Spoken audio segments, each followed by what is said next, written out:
артист. Сен артист ol, sen kişiler bulamlayacaqsın deydim ya. Pремьера bulğaç sahnada yıladım paklonda. Ukirib yıladım. Men bit radionun raqaritinde bilmeyim. Ya bu kino açam da hazır ertaga populyar bulup uyanam. Uf, men hazır Allah chiqarib kustiydirmeyim tag'in, nima? No. Tekrarda tilmiyor.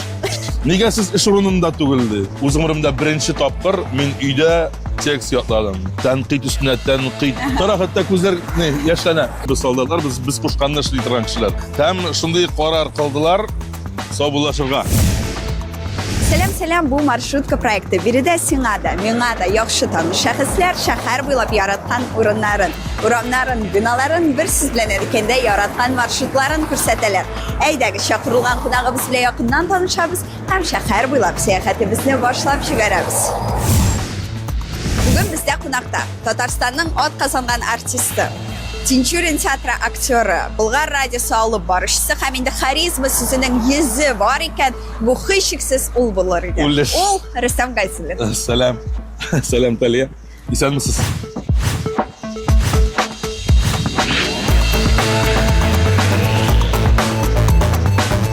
Shulay yol kunida biz seni chiqardik. Bilasizmi, men bek shod, chunki hozir biz yerlashgan ritmga yol etmay turgan, yolsiz ishlayy turgan. Ham bugun kunning birinchi yartisini chiqib yolli bo'lgach, hatto sayr bo'lib tuyuldi. Rahmat. Da boshda menga Rustam расписание berdi. Men uni Oqbekka ko'chirib yozib, ikki spektaklning расписаниесini to'g'ri keltirib, shunda bir teraza topdim. Onlar ertemle qarayım storieslarni Rustam balkonda ko'ylashib o'tira. Men aytaman. Planlar kinatgina o'zgardi. Eng muhimi ko'rishdik. Ham yo'l bo'lgan asli. Bugungi kunga qadar bizning topshiriqning 30 dan ortiq chiqarilishi chiqdi. Ham sen yolg'ishmasam birdan bir qonaq kim yaratgan o'rinlari bo'laroq o'z ish o'rinlarini sayladi. Shulaymi? Shulay bo'lib chiqdimi? Shulay bo'lirga tegishtirmi, alla bu nidir bir taypalashtirmi? Ayta olmayman, tek men ish o'rinlarimni bek yaratam, ham men ishga, xizmatga har vaqt hazır. O'zimdan nidir yolqovliq da bor shekillaymi?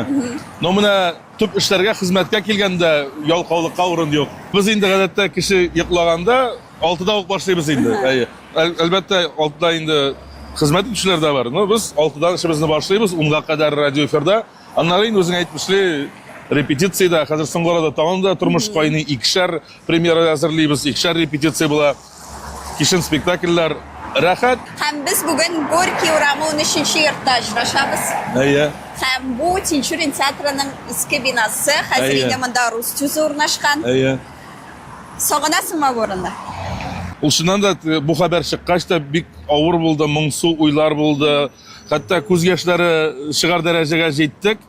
Tik qo'shinib, grimerkada aybirlarimizni, shaxsiy aybirlarimizni o'rnashtirib, repetitsiyalarga yurib, sahnaga chiqib spektakllar o'ynay boshlagach, bu shik shubhalar yo'qqa chiqdi. Buning sababchisi Oydar Jabbarov. Bizning teatrimizning yangi bosh rejissyori, yosh, toshib turgan energiyali, tik turmas, shunday shulay ishni bek yarata turgan rejissyor bo'lib chiqdi. Ham uning shusha voqealar ikisi birga bo'lib, Oydar Jabbarovning bosh rejissyor bo'lib keluvi qo'shinuvni to'malab qoldi. U unutildi. Bunda 20 yil vaqt o'zgan, nima? 2006-yildan beri 20 yilga yaqin. Ham bunda ko'pgina voqealar, ko'pgina rollar, ko'pgina premyeralar ham umuman ish o'rinini biz endi aytirga yaratamiz ikkinchi uy deb. Ham bu bilasizmi, aytik 2 bo'lmali fatirdan 3 bo'lmali fatirga ko'chingan shekilli bo'ldi endi. Hozir endi Tatariston bir adresi bo'yicha o'rnashgan yurtimizda shulay yaratırız, hem natijali, zo'r, mul ishlar boshqaramiz deb o'ylayman. Bir kunni o'tib boram, ham qarayim bunda o'zgarish. Ham mana shundan endi yurakni biroz laktirib oldim aytam. O'sha Ruscha aytmishlik осознание bo'ldi. Kechirishlar, tuyg'ular, hislar bor endi u. Tek aytganimcha, hozir bugungi kunda tiganda qo'ynagan turmush bitnay birini tumolaydi. Sizning de teatrga, sening deb so'rashsam bo'ladi. Aytindi. Men oldi-ku. Bratlar bitindi. Sening teatrga kelib kirim turunda so'rashik. Sen 15 yoshingda teatr uchilishini o'qirga kirasan. Ham bunda kira oluvma birda shik yo'q edi. Deganing bor. Qo'yan shu qadar o'zingizga ishonish bor edi. Buning tarixi boshlanib ketdi 9-sinfdan. Men endi Түгел үземнең тормышны артист юлы, актер юлы, театр белән бәйлим дип тәгаен беләйдем. Ул 15 яшьлек малайга каян килгәндер инде андый эме. Уйлар һәм мин шук егетем инде. Һәм күрәсең ул вакытта гимназиядә директор булган әфәнденең мин тинкәсенә тигәнмендер инде. 9-дан соң китәсеңдер бит инде дигән шикелле мен әйтәм, китәм. Кая барасың? Әйтәм, артистлыкка Казан театр училищесында. Һәм шунда кутышкыш әйбер 15 яшьлек балага ул әфәнде синме артист? Син артист ул, син кешеләр булган булачаксың диде аңа. Һәм шуннан минем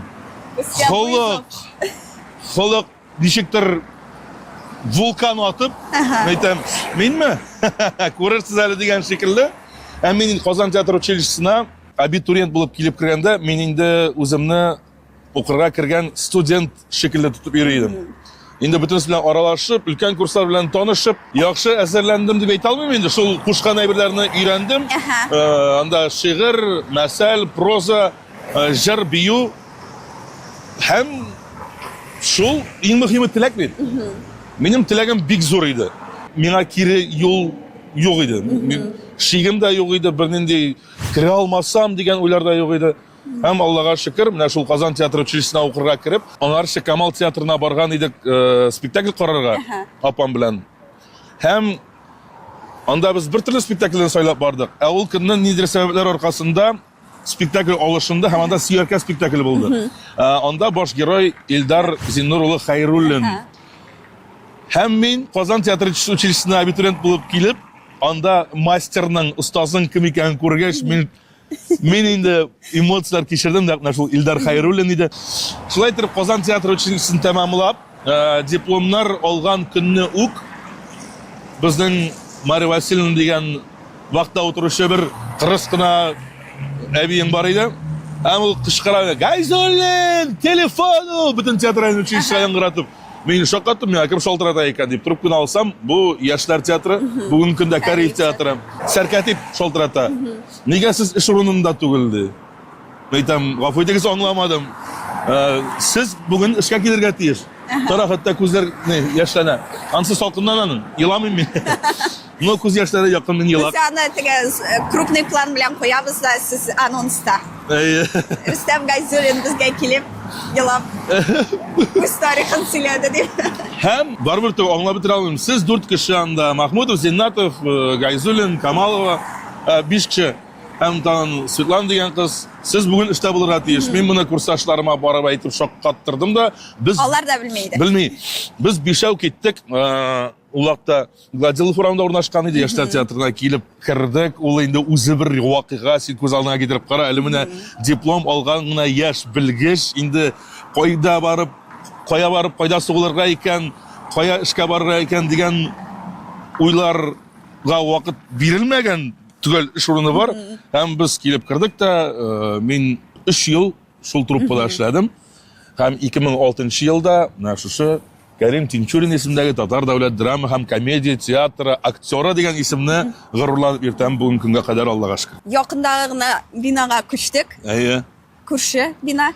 Күрше. Горький урамы 15-нче йорт. Әйе. Бу Болгар радиосы һәм Шаян ТВ каналы урнашкан бина. Нәкъ шулай. 2011 елның азагында миңа шалтыратты ул вакыттагы радио директоры Илнур Фәйзиязданович Фәйзрахманов шундый тәкъдим белән.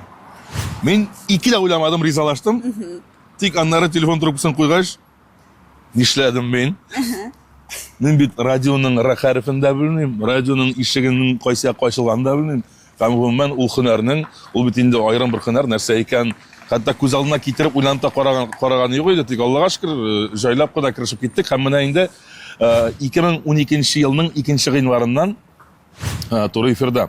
Һәм менә бу маршрутка килгәндә, бу минем тормыштагы менә соңгы 13 ел эчендәге иң яраткан маршрутларның берсе. Һәм иң еш үтелә торган. Әйе, иң кыска маршрутларның берсе. Һәм 13 ел дәвамында иң еш атлап үтә торган маршрут. Шәк-шәк шоу булып башладык без. Әйе, һәм менә хәзер иртәнге шәй тапшыруын алып барарсыз. Ләкин шәк-шәк шоу тапшыруын сез аерым бер мәхәббәт белән искә аласыз кебек гелде. Чөнки ул беренче тәҗрибә, Шушы һөнәргә өйрәнү ул вакытта хезмәттәшләрем Марсель Әхмәдуллин һәм Гөлшат Гыймадиева, алар инде радионың әйдәп баручы хезмәткәрләре, тыныч кына радионың нәрсә икәнен аңлап, кагыйдәләрен белеп эшли торган хезмәткәрләр арасына килеп керде. Шау-шу ярата торган, хей дип йөри торган Рөстәм. Һәм бу нидер резонанс уятты. Тәнкыйть өстенә тәнкыйть, 3 ай буе хатлар килә, нәрсә бу, нишлисез сез, бака туе. Һәм инде әйткәнем бар бу хакта, нәкъ шул ук хат язучылар күпмедер вакыт үткәч рәхмәт сүзләре белән яудыра башладылар студияны. Шуңа хезмәттәшләр алышына төрле составлар белән эшләп карарга туры килде һәм бер чор җитте. Туктап торырга мәҗбүр булдым. 1 елга якын мин эфирдан туктап тордым һәм аннары инде җитәкчелек белән килешеп яңадан кайтырга дигән карар кылдык. Ул 2018дә мин кире кайттым һәм менә инде һаман шунда. Һәм менә бу ситуациягә сез интервьюлар, комментарийлар биргәндә мин моны никтер шулай дип аңладым, бәлки мин дөрес аңламыймдыр. Субханалла, машалла. Сәламәт яшәү рәвеше. Сәламәт тәндә, сәламәт акыл. Менә курсак үстерми ул, сәпиттә йөри. Молодец. Һәм менә ничек аңладым мин бу ситуацияны? Бу тапшыру ябылды һәм сез шуңа бәлки ничектер үпкәләп, башка тапшыруга күчергә теләмичә киттегез. Үпкәләп үк дип әйтеп булмыйдыр инде аны. Шулай туры килде. Язмыш ул шулай кирәк булгандыр да, аннары мин аны уйлап инде анализлап, әле ярый шул вакытта шул тукталыш булган дигән фикергә килдем. Менә радиога чакырдылар дисез һәм башта ризалаштым, аннары уйландым. Миңа калса, бөтен кешедә түгел, чөнки театр артистлары алар ике һөнәрне бик еш берләштерә, бу инде алып баручыма, кемдер тамада булып эшли, кемдер телевидениедә, радиода, кемдер барысында эшли. Һәм миңа калса айрым бертер артистлар бар. Алар снобизм белән карыйлар менә моның бөтенсенә. Менә бу санап киткән һөнәрләрнең мәҗлес алып баруына кагыла минем очракта. Менә минем социаль челтәрләрне ачып карасаң, аның берсендә дә бер кайчанда банкет, зыяфәт, алып баручы тамада, мәҗлес дигән сүзләрне күреп булмый. Чөнки мин театр артисты буларак, нишлисең, без барыбыз да кешеләр, барыбыз да тормыш алып барырга кирәк. Бигрәк тә без иратларга акча бер кешегә дә артык булмый бер кайчанда. Мин шундый позициядә, әгәр дә кирәк икән, кеше таба да чакыра. Менә мин шулай эшлим, мине чакырыгыз, мин. Димәк, сез отказ бирмисез чакырсалар. Ләкин моны рекламаламыйсыз. Реклама максатында түгел. Каршы килгән. Мин гомумән хезмәткә, эшкә каршы килгәнем юк. Тәкъдимнәргә мин һәрвакыт ачык. Хәтта мин хәзер инде 40-ны узгач микән инде ул бераз ул яктан тынычландым. Тик миңа элек менә эш тәкъдим иттеләрме? Алам. Теге бар. Я. Ни шури тәшкилләйме? Бераз сайланырга, сайлый белергә һәм үзеңне вакламаска өйрәнергә кирәк икән. Бу хәзер минем яктан теге бәлки ниндидер эрелек булып тоелырга мөмкин. Тик юк, үз энергияңне һәм үз кадереңне, үз сәламәтлегеңне кайгырта белергә кирәк икән дип моны әни карасаң, "Абау улым, ниһаят син дә сөйли башладың" дияшек. Театр училищесында укыганда сезне хәтта училищедан чыгару дигән сүз дә чыккан һәм бу инде теге сәләт җитмәү яисә начар уку белән дә бәйле түгел, тәртип белән бәйле булган. Әйткәнемчә, бик шук малай идем инде, ул студент еллары башлангачта ул шуклык кимемәде, киресенчә артты гына. Һәм шундый карар кылдылар сабулашырга. Мин аны бик авыр кабул иттем. Мин бит хәзер һөнәрсез калырга мөмкинмен. Хыялымнан кулак калырга мөмкинмен дигән уйлар килде. Калдырдылар түләүле итеп һәм бер семестр укыганнан соң инде күрделәр, тәртиптә яхшырды. Бераз акылда керә башлагандыр инде. Кире бюджетка кайдардылар. Бу димәк инде теге ниндидер куркыту гына булмаган, җитди сөйләшү иде инде. Әлбәттә. Шуннан да чыгарырга әзер иделәр алар. Аннан соң инде әле ярый калган һәм бүгенге көндә Аллага шөкер Рөстәм театрга һәм татар тамашачысына тугры хезмәт итә дигән сүзләр ишеткәч, инде ул әлбәттә күңелгә май. Һәм мин остазларыма, һәрбер Казан театр училищесында булган укытучыга мин бик рәхмәтле. Чөнки ул баланың теге артист булам дигән хыял берәйбер, ә менә аңа театр җенен сеңдерү, театрның нәрсә икәнен аңлату, театр тәртипләренә күндерү, ул инде бик кыйммәтле. Тинчурин театрында ялгышмасам, сез бердән бер артист, кемнең моноспектакле бар иде. О. Әйе. Шах мат спектакле. Әйе. Кызганычка каршы мин аны карамадым. Ләкин бик кызыгып йөридек, ул озак бармады. Ләкин аның вакыты да ничектер ковид алдыннан чыкты кебек, безнең изоляция алдыннан чыкты. Һәм шуңа да бүленеп алдым ул. Ну, беренчедән, безнең тамашачы бу форматка әле ияләшеп бетмәгән. Мин аны уңышсыз проект булды дип әйтә алмыйм, бик уңышлы булды. Тик узак бара алмады ул спектакль. Менә бүгенге көндә чыккан булса ул кеше залда. Ул бәлки булыр иде. Бу моноспектакль уйнау, ул минем шулай хыял. Һәм бу вызов та артист өчен. Син бер кеше артында каша алмыйсың. Синең партнерың юлыңа ябышыр өчен ниндидер авыр чакта. Бу яңадан махсус минем өчен язылган әсәр булды. Һәм башланды эш процессы, һәм монда мин аңладым, хыялы хыял белән, но бит бу кытышкыч авыр әйбер. Һәм менә мин мәсәлән 20 елдан артык театрда эшләп, минем бер кайчанда текстны ятлаган юк. Һәр вакыт репетиция процессында ул теге русча театраль термин белән әйткәндә на ногах мизансценада истә кала текст. Үз гомеремдә беренче тапкыр мин өйдә текст ятладым, текст ятладым, а текст тута, синең эмоциялар чыгарасың бар, синең эмоциялар күрсәтәсең бар, уйныйсың бар, синең образга керәсең бар, монда бары тик текст башта. Һәм Аллага шөкер, без аны җырып чыктык. Һәм беләсеңме, мин хәзер күз яшьләрем салкыннан түгел, хисләрдән чыга. О, мин ни премьера булгач сәхнәдә еладым поклонда. Укырып еладым. Бәхеттән, шатлыктан. Хыялның тормышка ашуы белән һәм мин аны сагынам. Команда бик көчле булды. Менә ул теге әйтәләр бит, теге артистның хезмәте генә түгел, уңышлы премьера бөтен команданың. Монда ул аеруча тагын да ассызыкланды һәм мин тагын да спектакль чыгара торган командага минем театрның һәр хезмәткәренә хөрмәтем йөзләтә түгел, меңләтә артты. Бу тагын да беләсеңме, нәрсәне исбат итте. Хыялланырга кирәк. Кешене, адәм баласын хыял яшәтә. Һәм хыялларны тормышка ашырырлык потенциалың, көчең, энергияң, якыннарың, командаң булганда бернинди хыялны да, менә бу хыял үтәлмәслек дип әйтелеп түгел. Нинди хыялна булса да, аны тормышка ашырырга мөмкин. Һәм менә шушы моноспектакльне чыгару миңа тормышта шушы әйберне исбат итү белән ярдәм итте. Без Казан театр училищесы янына килеп җиттек. Әйе. Театр училищесы әлеге бина Россиянең иң борынгы сәнгать уку йортларының берсе дип санала. Ул 1923 елда Татар театр техникумы буларак ачыла. Техникумны беренчеләрдән булып Хаким Сәлимҗанов, Галия Кайбецка, Риза Ишмурат, Галия Булатова кебек шәхесләр тәмамлыйлар. Укыту актерлык сәнгате, эстрада сәнгате, театр декорациясе сәнгате, театр һәм аудиовизуаль техника белгечлекләре буенча алып барыла. Казан театр училищесын тәмамлаучылар Татарстанның, Россиянең һәм якын чит илләрнең төрле шәһәрләр театрларында эшлиләр. 2024 елның мартында училищега СССРның халык артисты Шәүкәт Биктимиров исеме бирелә.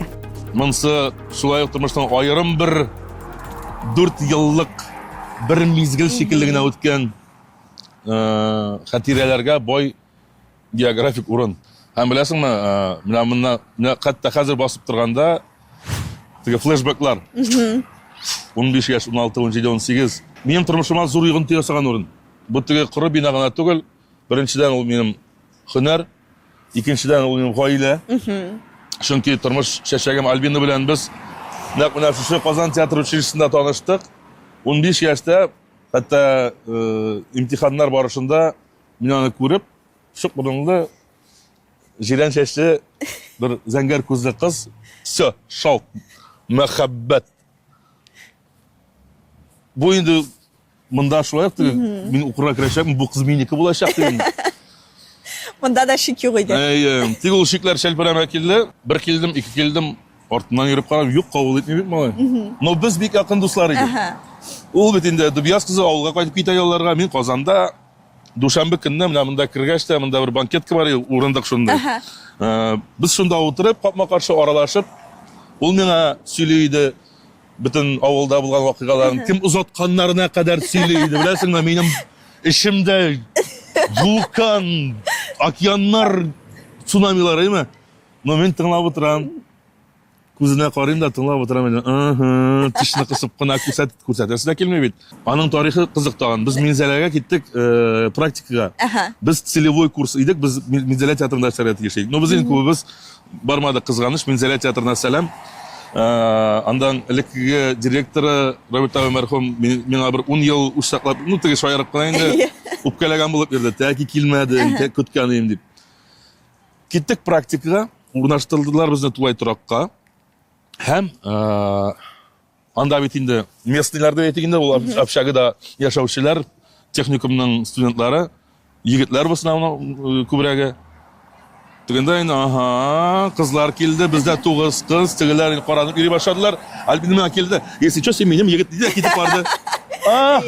Мәйтәм, все, мәйтәм, мизгелле шушы икән дип, шул ук кичтә миңның көмеш балдагы бар иде. Салдырып алдым да Шәнти бармакка киеп куйдым. Мәйтәм, Альбина, мәйтәм, менә бу бармактан, мәйтәм, ул балдакны мин алыштырачакмын, фақат туй балдагына гына. Һәм ул шулай булды да, 3 ел йөргәннән соң Шунда йөри башладыгыз бу Минзәләгә. Сөйнә, мәхәббәт инде, Казанга кайттык инде, көн сайын бергә. Димәк, бу минем һөнәр, бу минем гаилә һәм бу минем дәвамчым. Безнең дәвамчыбыз бүгенге көндә кичкенә улыбыз Нурсултан, 1-нче курс студенты. Мин аны русча шаяртып әйтәм, инде не уберегли дип. Кысылмаска тырыштык. Һөнәр сайладым улым 9-нчы сыйныфта. Белмим. Әлегә белмим. Театр училищесы. Опа! Куандыгызмы яки киресенчә дикшектиршенкәнеп куйдыгызмы? Беләсеңме, икеле дип әйтик булса инде, монда әлбәттә шатлыгы да бар, бераз ул кирәкме инде ул сиңа улым. Үзебез үткән юл бит инде, артистр башланы бит, теге артистр башлан, уйнап сикереп йөриләр инде шунда дип кенә уйлаучылар бар. Ул шуннан төптән алганда ул бик авыр хезмәт. Теге зарланып әйтүем түгел, тик ул шуннан да теләп булдырам дип эшләүче кешеләр өчен генә ул театр сәхнәсе. Фанатлар өчен генә, фанат булмаса. Һәм бүгенге көндә мин күрәм 15 яшьлек Рөстәмне Нурсултанның күзләрендә. Күзләре яна, шулай ук театрларга йөри, шулай ук кайнап тора инде, Аллага шөкер. Күзләр тимәсен, субханалла, машалла. Хәзер театрда юмористик рольләр күбрәк дип әйтә аламсызмы? Гомумән алганда режиссерлар ничектер миндә күрделәр шул бер-ике амплуа, ул я тискәре герой, я комик-комедик рольләр, әйме? Шулай дисәң була, әйе. Үзегезгә миңа калса бар драматик рольләр якынрактыр. Миңа барысы да якын. Тик менә тәҗрибәдә ул күп булды бит инде ул юмористик рольләр һәм шул тискәре образлар, әйме? Күңелдә менә хәзер теләктәм киресенчә, менә башка төрле образлар тудырып карыйсы килә. Режиссерның актер белән эшен туеп, режиссер менә сандар мине диясе килә. Һәм шулай булырга охшап тора бу әле хәзер. Киләсе премьералар. Алла бирсә. Драматик рольләрдән менә сыңларыннан миңа калса хыялга бер адым спектакльдер. Башта ул юмористик башлана. Ул башта ул теге, беләсеңме нинди образ ул? Ул юмор хисле кеше ул үзе, әйме? Но ул бик тирән кеше. Шулай үзем шикелле нечкә күңелле кеше. Тик ул шушы юмор хисе белән каплана, үзенең асылын яшерә. Һәм анда бит сезнең персонажыгыз икенче актта вафат була. Һәм менә андый рольләрне актерлар күпме дәрәҗәдә төрле ничек була инде ул татарча? Мин сине аңладым. Беләсеңме, үлемне уйнау ул берәйбер. Менә шундый репликалар булды анда. Мәсәлән, син үләсең, персонажың, синең өстеңнән каплыйлар. Димәк, син менә күзеңне йомсаң да бар, ут сизелә бит инде ул. Һәм син караңгылыкта, һәм синең башыңда инна лиллаһи ва инна иләйһи раҗиун диләр. Репетицияләрнең берсендә мин котышкыч авыр булды. бик авыр кичердим мен. Әллә ничек булып китте. Инде минем партнер Артем Пескунов та әйтмик микән соң әллә ди. Режиссер инде шулай әйбәтрәк булыр дип тапты һәм без күнәбез дишисең без солдатлар, мин шулай дип әйтәм, без солдатлар, без кушканны эшли торган кешеләр. Ул инде ялашына һәм аңа инаныр андый теге беренче тапкырдагы шикелле шаккатып эмоция бирмисең инде. Хәзер инде моны әйтеп тә киттек, театрның яңа тарихы башланды һәм шуннан да ничектер шулай уңышлы туры килде, бина да алмашынды һәм режиссер да шул ук вакытта алмашынды һәм шуннан да менә ниндидер тарихның яңа битен язу өчен Ну, яңа сулыш бит инде. яңа сулыш. Яңа сулыш. Сизеләме бу? Ишке яктан яңа сулышлар. Бик сизелә. Бик сизелә. Яңарыш ул бит бик зур рисклы әйбер. Ну, әлегә менә шөкер дип кенә торабыз инде. Куркытмаска, өркетмәскә, субханалла, субханалла, субханалла дип кенә торабыз. Мин үзем өчен әйтәм, әйме? Менә мин бик шат. Мин шул кадәр шат. Ул менә киләбез дә шатланабыз. Бер-беребезне шатланабыз. Менә чыктык хыял артыннан. Тәрәзәмә кем шакый? Әйе.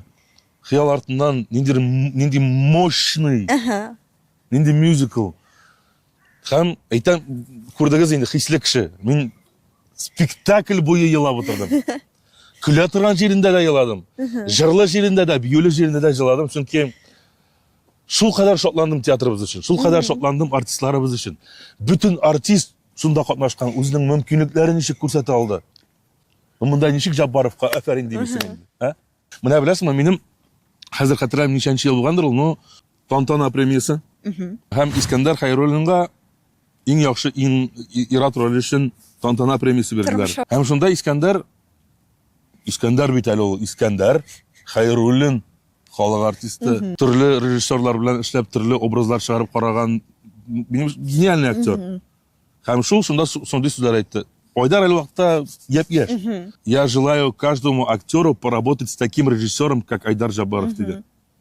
Һәм мин шул вакытта уйлап кайдым. Неужели шул кадәр? Искәндәр әйтерлек булгач бит инде бу. Һәм менә хәзер эшлибез, әйме? Көн сайын репетициядә авызына карап утырабыз. Мин 20 ел эшләгән, 40 ел эшләгән, 25 ел эшләгән кешеләр бар, әйме? Студентлар шикелле Айдарның авызына карап утырабыз. Киләчәк премьералар турында сөйләшик, нәрсәләр көтелә? Менә бүгенге көндә шәхсән мин үзем 2 спектакль әзерләүдә катнашам. Беренчесе аның менә хәзер декабрьдә чыга инде. Руслан Риманус дигән клоун бар, шактый атаклы клоун. Ул безнең Казан театр училищесында укыган, аннары тагын чит илләрдә дә белем алган. Һәм бүгенге көндә аның белән әкият, теге балалар өчен дә түгел, гомумән гаилә белән килеп карарлык материал әзерлибез. Монда бу спектакльнең 10% гына драматик була, сүзле.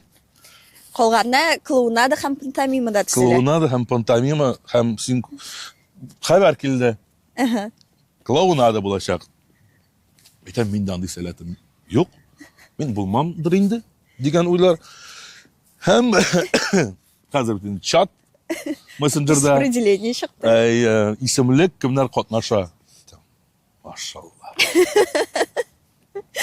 Татып карарбыз. Шуннан атна-10 көн читкә дә булмады, репетиция булмады, бары тик тренинглар.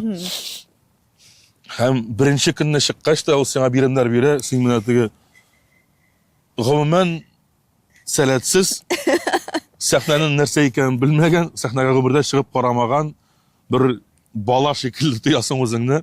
Ул әйтә, борчылмагыз дип тынычландырып, һәм тренинг артып тренинг, инде нәрсәләр, нидер приколларын тота башлыйсың, ничектер күңелгә хуш килә башлый. Клоунада ул аерым бер һөнәр, клоун булырга укыйлар, белем алалар. Әлбәттә без артистлар, актерлар, тик ул гомумән башка амплуа, башка жанр. Һәм аның үз законнары бар, һәм алар менә шул законнар буенча гына ул клоунада эшли дә кебек. Һәм тагын бер премьера көтелә. Һәм икенчесе Шыңгыз Айтматов «Тополек мой в красной косынке» әсәрен тәкъдим итте Айдар Тәлгатович. Ул безнең татарчада әлегә тора ал яулыклы язмышын дип. Бу бит инде без беләбез повесть. Бүгенге көндә әле аның пьесасы юк. Без әлегә көн сайын җыелып укыйбыз, теге вакыйгалар, событийный ряд дип атала инде ул термин буларак. Шул вакыйгаларга бүлеп, бүгенге 38 вакыйга ачыкланды. Инде укыганда бераз күз алдыңа китерә башлыйсың бит инде, так, бу роль миңа, монсы теңә, монсын бу уйнар инде, монсы үземә булыр инде, дибеме? Һәм мин үземә 2 роль билгеләп алдым.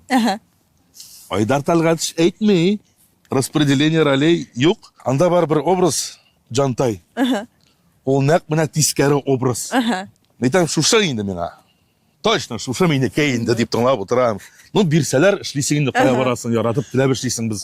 Һәм тагын шулай күңелемә хуш менә хыял дәрәҗәсенә җиткән, менә әйтәм, бу рольне уйнап карарга иде дигән Байтимер роле бар, әйме? Уф, мин хәзер алдан кычкырып күз тидермим тагын, әйме? Ну, Тикраз да тимиyor. Тикраз. Һәм менә шушы көннәрдә генә әле булды распределение. Һәм бүленеш китте, бу образ моңа, бу образ моңа, бу образ моңа, һәм нәкъ теге теләгән хыялдагы рольне миңа тапшырды. Әле алдан кычкыру булмасын, Тумантайның билен сындыру булмасын, бер бисмиллаһир-рахманир-рахим. Бу бик шәп спектакль булырга тиеш дип беләбез, чөнки инде ул безгә Талгатович күрсәтте макетларын, сценографиясын, ничек буласын, ничек күз аллавын сөйләде. Biz bunda indi күп сөйләштек, ләкин без бит Эрмитаж паркында. Сизмидә калдык. Эрмитаж бакчасы.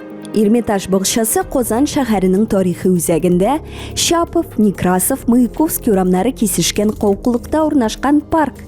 Төрле елларда әлеге паркны Александр бакчасы, Износков бакчасы, Николай бакчасы дип йөрткәннәр. Парк мәйданы 4 гектар чамасы. Совет чорына кадәр әлеге бакча төп паркларның берсе дип саналган һәм күп кенә казанлыларның күңел ачу, ял итү урыны булып саналган.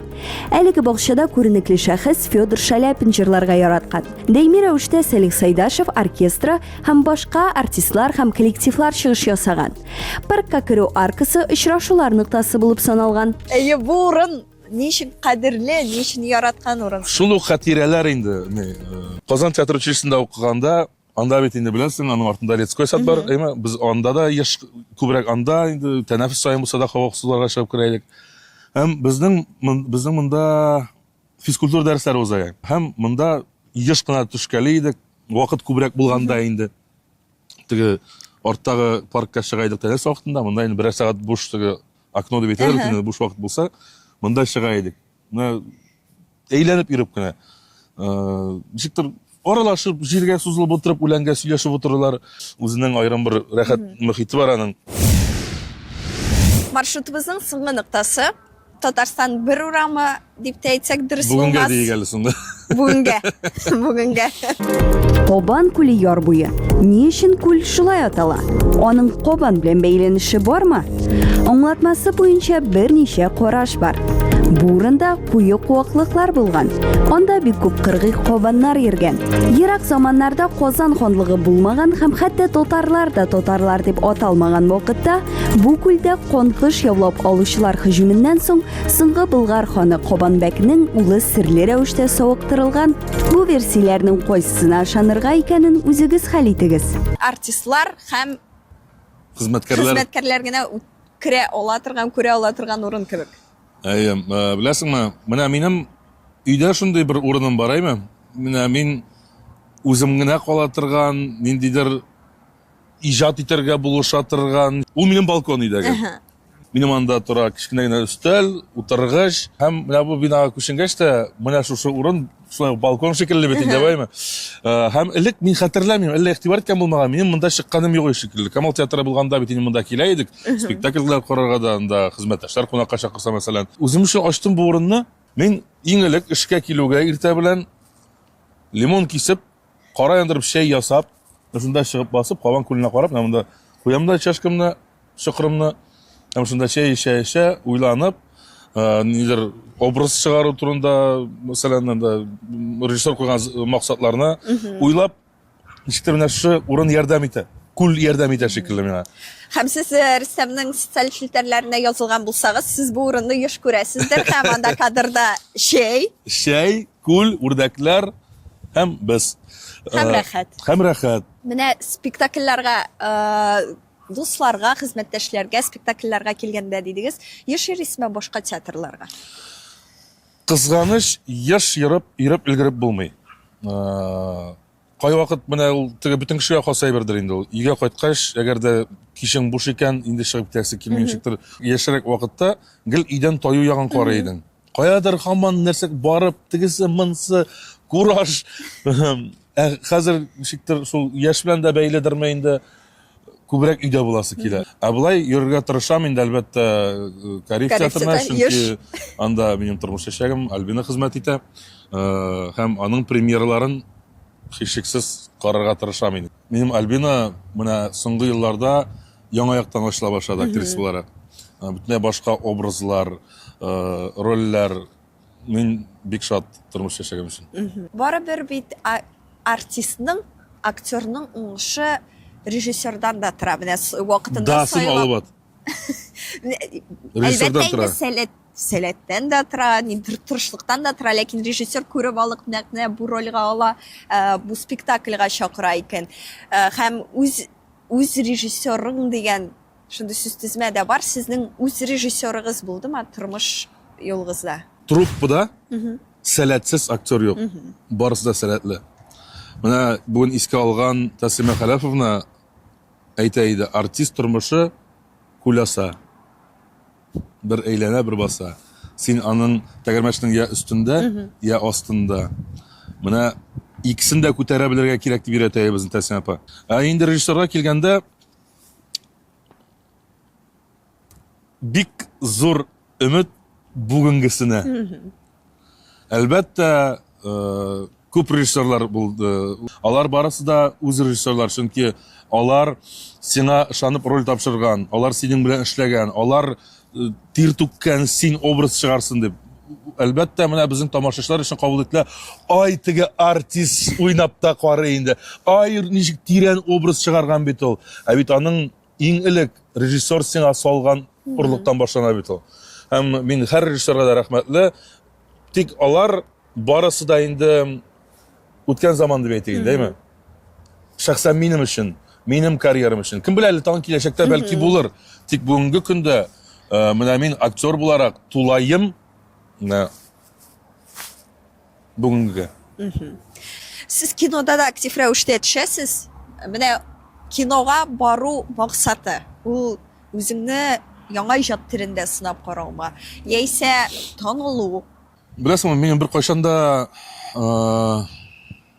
медийность артыннан, популярлык артыннан куганым булмады. Булды шул радио үзе бер айрым медиа популярлык китерде. Телевидениедә тапшырулар алып бардым бит инде, әйме. Театрдан соң радиода эшли башлагач, мин инде ул вакытта театрда 10 ел эшләгән идем инде, әйме. Һәм радиода ярты ел эшләгәннән соң чагыштырмача мега популярлык китте. Бүтән җирдә беләләр, таныйлар, тавышыңнан таныйлар. Һәм минем шул вакытта бик ачуым килде ул популярлыкка. Мин театр артисты буларак инде 10 ел театрда хезмәт итәм. Һәм аның кадәр популярлык юк иде, монда бармак ширткәндә популярлык. Кинога төшкәндә дә мен калса бер артистта бу кинода чамда хәзер иртәгә популяр булып уянам дип бармыйдыр. Ну, сез инде моны бигрәк утрировать итеп әйтәсез, ләкин Максат популярлык түгел, алайса, утрировать итмичә. Нидер аерып максатны әйтмәсем мин, чөнки ул шулай ук рәхәт һәм ләззәт китерә торган мизгелләр. Кино төшкәндә аның процессы рәхәт. Театрда да репетицион процесс үзенчә рәхәт. Инде нәтиҗә чыкканнан соң син карамаска да мөмкин соң киноны. Но камера каршында басып, уйнау, шулай ук образ тудыру, менә шушы ләззәт артыннан барадыр дип уйлыйм. Спектакльләр турында сөйләштек. Бүген сез карарга тәкъдим иткән топ 3 спектакль. Бөтенсе Тинчурин театры булмасын инде. Аха. Шулаймы? Нәрсәләр караганыгызны беләбез. Так, топ 3-леккә сыймасак 5-леккә чыгам. Әйдәгез. Тинчурин театрында һичшиксез туган тумаша. Хыял артыннан. Һәм менә булай бит шундый спектакльләр кайсы уйландыра, я сокландыра, кайбер спектакльгә килеп көлеп ял итеп китәсең. Менә әгәр дә көлеп ял итәргә генә киләсегез килә икән, рәхәтләнеп бөтен 800 кеше бер юлы шаркылдап көлеп карыйсыгыз килә икән, анда ремонтка да йөрәк кирәк. Йөрәккә дә ремонт кирәк. Мин нәрсә дидем? Ремонтка да йөрәк кирәк. ремонтка да йөрәк кирәк. Йөрәккә дә ремонт кирәк әлбәттә. Шуннан менә күптән түгел менә Кариев театрында чыкты тынлык. Һәм премьера күптән чыккан булса да, үлеп шул спектакльне карыйсым килә, тик һаман барып җитә алмыйм. Миңа оят, хуш авылымны мин әллә карамаган, тик хезмәттәшләремнең, дусларымның сүзләре буенча анда да киңәш итә алам. Шәп. Һәм инде тапшырубыз ахырында бирә торган соңгы сораубыз тормыш фәлсәфәгез нәрсәдә? Решать проблемы по мере их наступления. Ул шигар түгел, ул кагыйдә. А шигары живы будем, не помрем. Шәп. Яшәргә кирәк. Теләп яшәргә кирәк. Яратып яшәргә кирәк. Безнең традициябыз бар. Тапшыру ахырында без тамашачыларыбыз өчен бүләк качырабыз. Нәрсә әзерләдегез? Мин бүген шактый гына һөнәрләрне санап чыктык, әйме? Тик нәрсә дисәң дә, минем төп һөнәрем, белгечлегем театр артисты. Театрга хезмәт итәбез һәм театрга хезмәт итәбез. Ни өчен, кем өчен? Әлбәттә, тамашачыларыбыз өчен. Кәрим Тинчурин исемендәге Татар дәүләт драма һәм комедия театрының спектакленә чакыру билеты. Бу тартмада чакыру билеты булыр 2 кешелек. Кая таба алабыз без бу бүләкне? Менә монда Татарстан 1 дип язылып куелган. Хезмәткәрләр өчен керү урыны. Ул театрның афишалар эленеп торган урынында булыр. Ориентир буларак. Һәм менә уң якта шундый тәрәзә бар. Тәрәз төбенә үрелеп алырсыз чакыру билетлары. Билеты. Ашабыз.